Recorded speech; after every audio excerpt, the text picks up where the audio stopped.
Good morning and welcome back to our Leadership Empowerment session. And I'm excited to share the word with you this morning, or the teaching. And the topic for this next few sessions is Christianity in business, especially with the emphasis on the functioning of the fivefold ministry within the marketplace.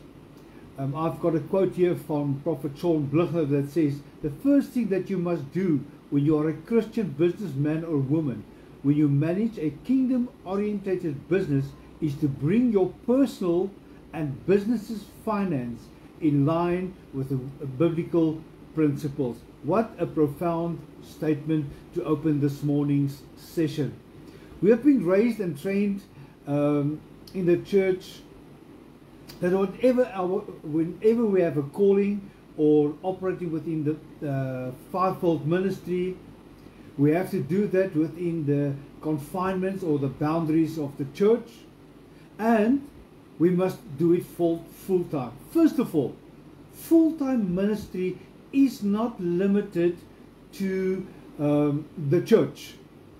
You are full-time in ministry, whether in the church or in the marketplace, or at home as a housewife, or in the community. That is full-time ministry when you operate within your calling. We need to change our paradigm. We need to change our way of thinking, our definition of full-time ministry.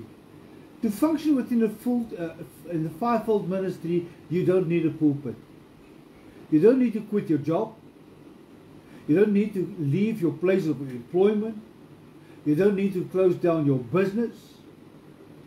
Take your calling into the marketplace where you are planted. Psalms tells us we must bloom where we are planted. You are called to do something in particular, and you are graced as a king to generate finances, and now you quit your job, you close your business to go into full-time ministry. And this is a wrong perspective we have been trained and exposed to. Many people that is in the fivefold ministry, and it's operating within the confinements of the church based on the definition or the reason I've just mentioned, they are functioning outside of their grace. They were supposed to remain where they are and live out their calling within those environments. Before we discuss the role and the functionality of the fivefold ministry in the marketplace, I first want us to look at the purpose, the function, the ethical codes, the conducts of business, and the role of the entrepreneur as a business in the marketplace. And then in the next session, we will go over and to discuss the role of the fivefold ministry within the marketplace, in the economic environment. The intersection between faith and business is a very significant area where Christian principles can and must be applied in our everyday practices. As a Christian business person, the call is not just to be successful in business, but also to witness in the marketplace and stand up for what you believe in. Don't be intimidated. Don't shy away from the fact that you are a Christian. Bring your business and function your business in ethical practices with integrity and of service. Let your word be your honor. So in this teaching, we will focus on how Christian values can and should influence the way we conduct our businesses. So in the next few sessions, we will look at the various aspects of business in general, and then specifically on the fivefold ministry. So what is the purpose of business? Deuteronomy 8:18 says, "Remember the Lord your God, He is the one who gives you the power, or our translation says the ability, to gain wealth. In order to fulfill the covenant, God confirms what He confirmed and promised to our ancestors. He confirms it through us. So what is the purpose of business? Number one is to glorify God. The primary purpose of any business is to glorify God, to give Him all the honor and all the glory, as we stated in Deuteronomy 8:18. Colossians 3:23-24 says, whatever we do, work with you all your heart, as working for the Lord, not for human masters. It is the Lord that we are serving. So this means every action we take, everything we do, every decision we make, every transaction we conclude should reflect God's character. And even if you don't feel like working today, remember, we are doing it for the Lord. Even if your boss is ungodly or unjust or is not treating you well, you are not working for Him. You're not working for the business. You're working for God. That's your first priority. Number two priority of a business, or purpose of a business, is to provide for your family. When we are doing business, it's our responsibility to take good care of our own family first. It's God, my family, my church, and my community. 1 Timothy 5:8 says, anyone who does not provide for their families, and especially your household of faith, has denied the faith and is worse than an unbeliever. Hey, no, that is very painful. If we can't take care of our families, we are worse than unbelievers. Number three, serving others. Business is meant to serve others, not just to gain wealth, not to just enrich yourself. Yes, that is part and parcel of it, because that's your grace. Not everybody has been graced to become a business person. We have seen it numerous times over the past 20 years, where people receive a severance package or been laid off and have a lump sum money paid out to them. They start their own business, and the majority of them is never successful, because you are functioning outside of the parameters of your grace. Don't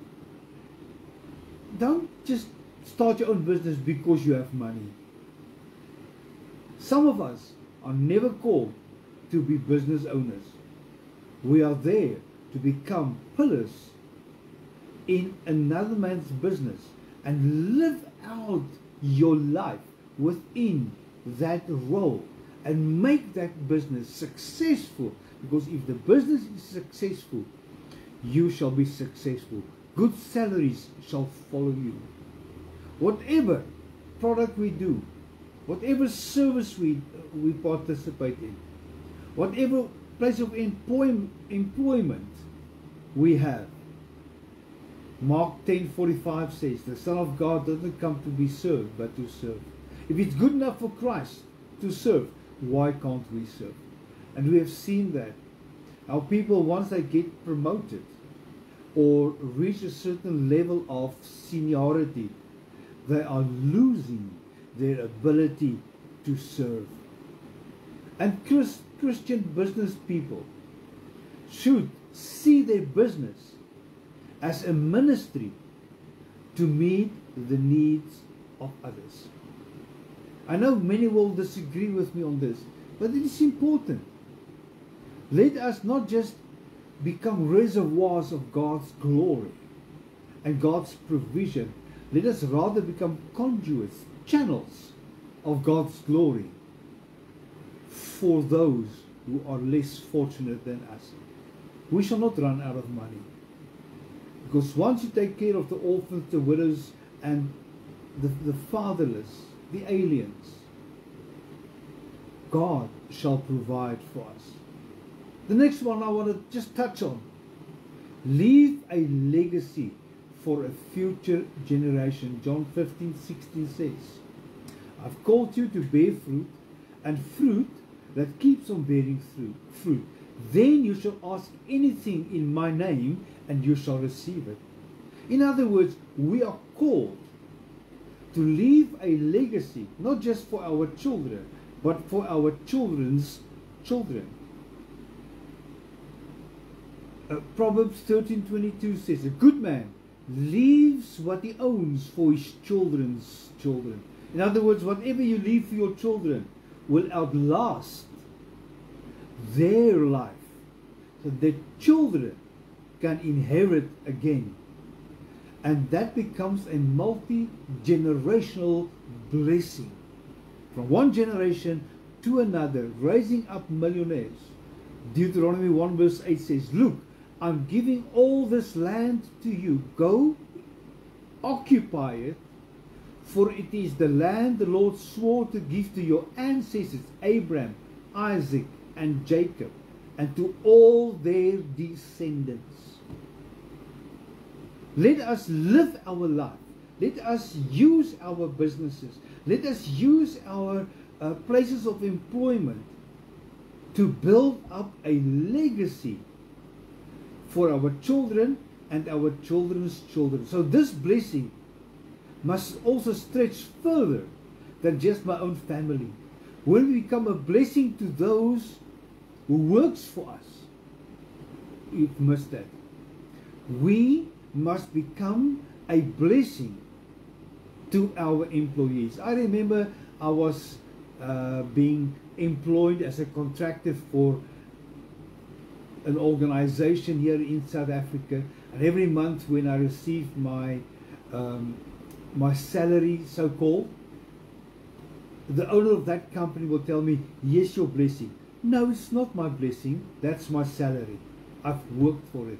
A blessing is over and above what I've earned, because every laborer is worth his dues. So don't see you giving a salary to an employee as a blessing. No, they've worked. They've earned that.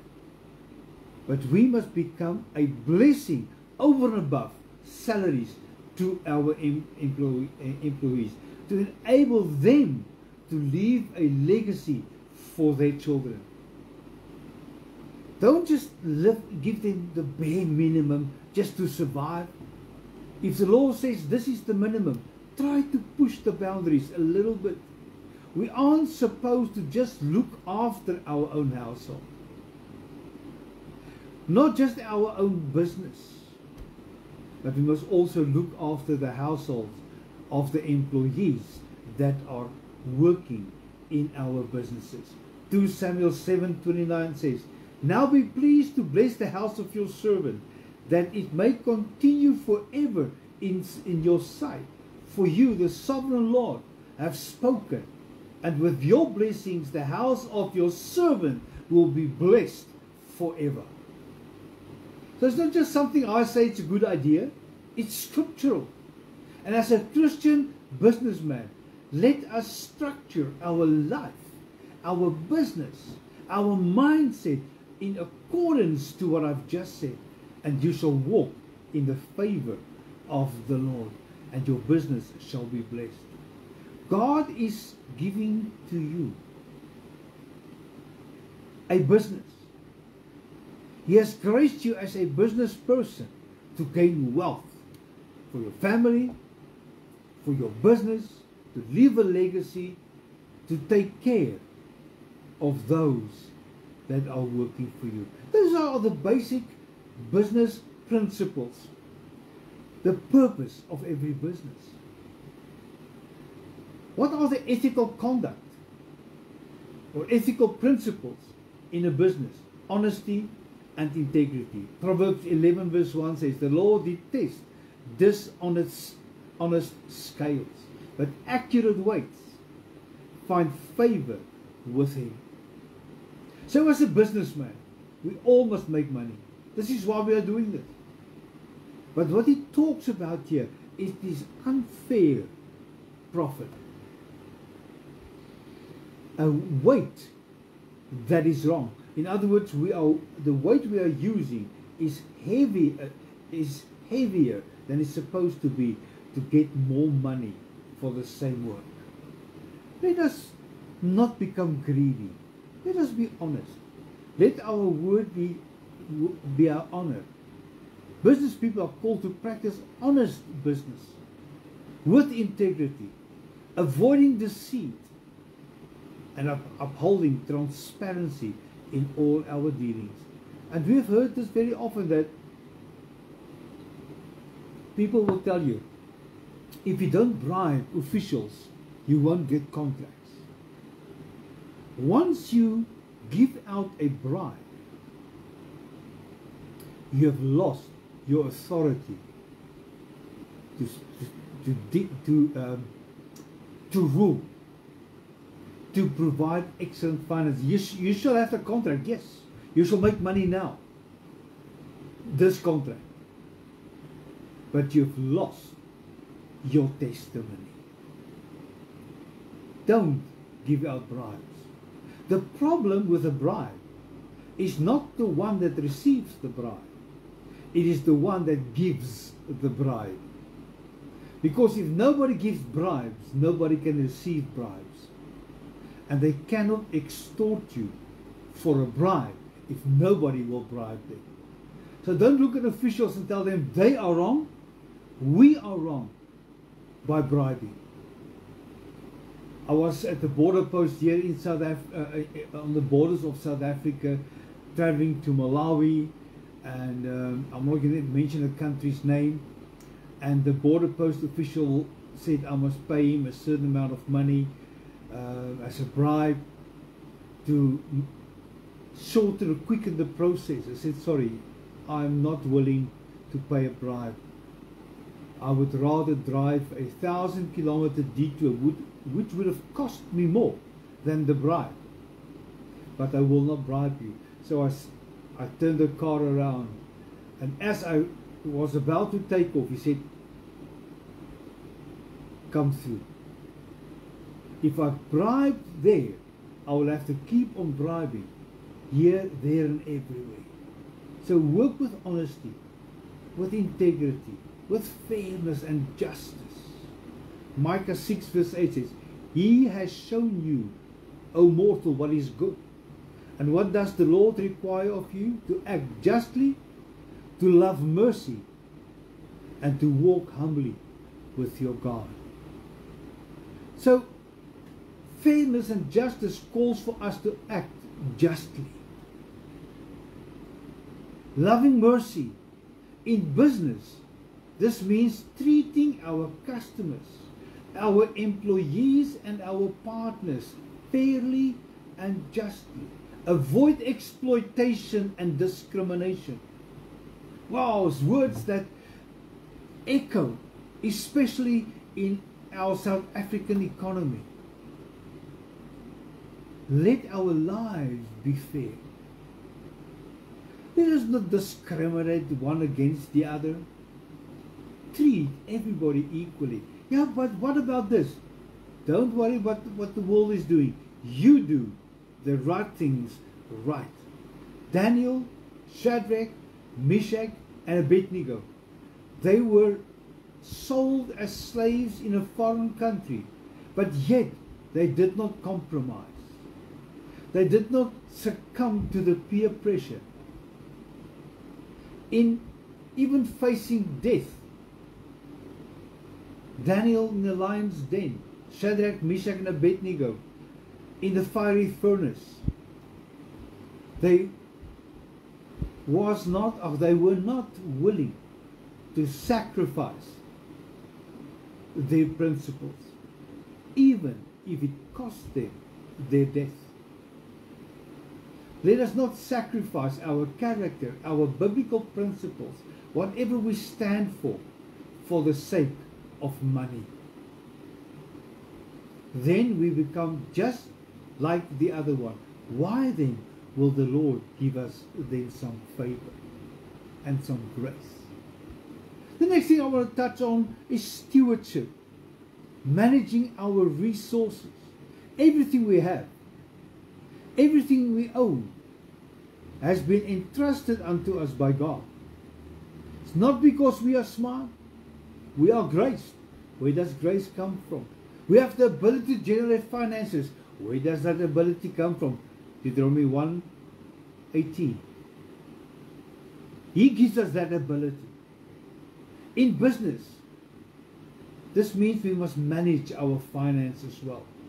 We must manage our time well, our resources wisely, because resources won't last forever.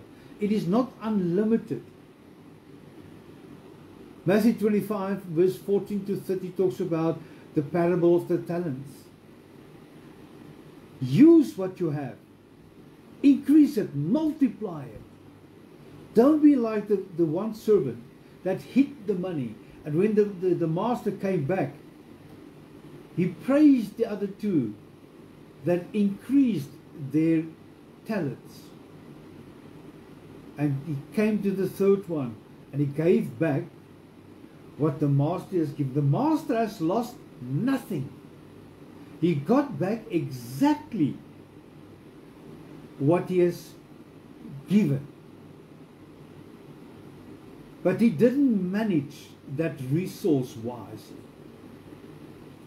What did the Lord share with us? He says, the master told him, you lazy, wicked person.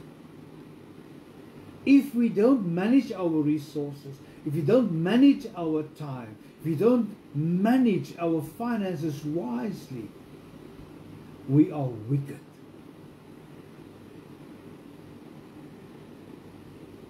Procrastination is wickedness in the eyes of the Lord because we don't manage our time. People that are constantly late, frequently oversleep, wickedness is part of your life because we don't manage what we have. We only have 24 hours. Generosity, 2 Corinthians 9 verse 6 and 7. Remember this, whoever sows sparingly will also reap sparingly, and whoever sows generously will also reap generously. Each of you should give what you have decided in your heart to give, not reluctantly or under compulsion. Christian business people, I want to encourage you this morning to become generous, to invest finances in your staff, in your community, in your household of faith. Become generous with what you have been entrusted to. There was a Moses, an Aaron, and a Hur. Moses being a reflection of the body of Christ. Aaron, the priests, the pastors, the ministers, the dominicans. And then we have got Aaron and Hur, the kings. As long as the priests or the pastors or the reverends and the business people working together, the kingdom of God shall expand. Business people, please become like a Hur that helped Aaron to make the kingdom of God win. You have the grace. Become generous in whatever you have. Sow into the kingdom of God. Help the kingdom of God to expand. It's interesting that so many business people will come to the reverend or the pastor and says, please pray for my business. Let my business grow. I've got this huge deal. It will bring so much money in. But why can't a businessman come and say, Pastor, here's something towards your new car. Let us pray that the Lord shall bless you with the abundance of the blessings. So let us as business people not just live for our personal gain, but also to support our charitable causes. We have a Mephibosheth project that's feeding the poor, the needy, the marginalized, the disadvantaged. And if it was not for donations from outside and from within the household of faith, that could never have been done. And we've been doing this now for 15 years, feeding thousands of people a month. And this is how we expand the kingdom of God. Let us walk in faith in the marketplace. Seek God's guidance. Walking by faith, not by sight. We need to witness in the marketplace. This is why we are there. Matthew 5:16 says, in the same way, let your light shine before others, that they may see that your good deeds and glorify your Father in heaven. Let the world see who I am without me printing a scripture verse on my business card to tell people who I am. They must know my fruit, because by the fruit we shall be recognized. We shall be identified. We need to handle challenges. As a businessman, we will face persecution. We will face opposition. So remind the world, when trouble comes, we must take heart, because Christ has overcome the world. Christian business people may face many oppositions because of their beliefs, because of them refusing to pay bribes, but they are called to stand firm, to stand tall, to walk in faith, to trust God for their strength. And lastly, with this I'm closing. Dealing with failure. Remember, failing doesn't make you a failure. A failure is somebody who failed, who has not learned from the mistake and remain on the ground. A successful person is somebody who has failed before, learned the lesson, stood up, and did some things and the same things differently. Don't, if you fail, don't fall backwards.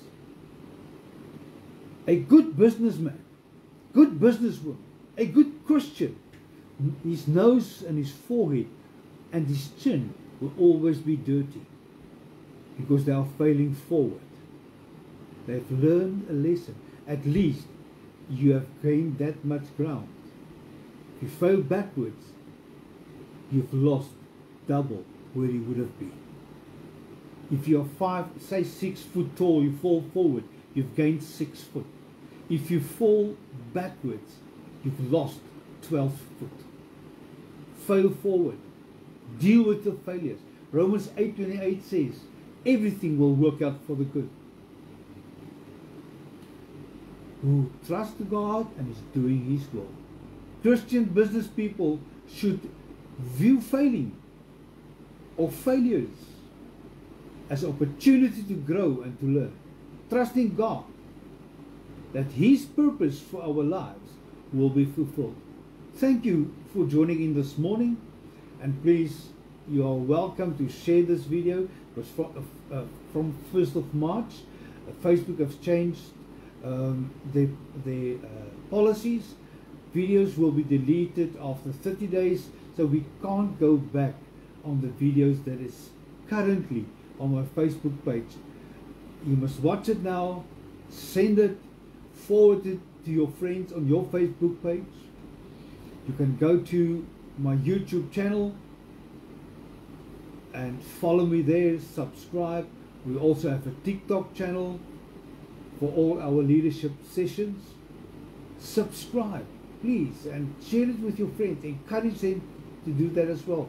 And if you want us to come and visit your business, your church, or your company, to do leadership training, leadership empowerment, life coaching, please feel free to send me a direct message and I shall respond to it. God bless you.